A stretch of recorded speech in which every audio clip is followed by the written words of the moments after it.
রাজধানীর আদাবরে গার্মেন্টস কর্মী রুবেল হত্যা মামলায় শেখ হাসিনার সঙ্গে আসামি হলেন সাকিব আল হাসান। আমি যখন গাই নাহারির বাসন্ত কালে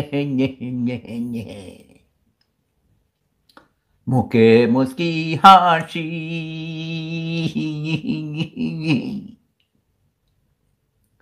হরে পুরুষের বাসন্ত কালে হাতে মোহনে বাঁশি ও কি প্রতিধান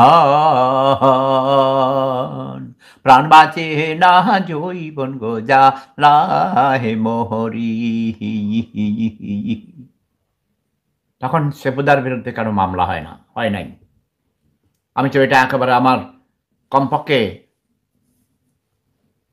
এখন আমার ৬৮ বছর বয়স, 68 সার্টিফিকেটের এজ। আসল বয়স তার জন্মদিন আমি জানি না। অত পাড়াগাঁয়ে জন্ম হয়েছে, কেউ লিখে রেখেছে বলে মনে হয় না। আমার মনে হয় হিসাবে দেখা যায় আমি ব্রিটিশ। কমপক্ষে ৭৪ থেকে ৭৫ বছর বয়স হবে।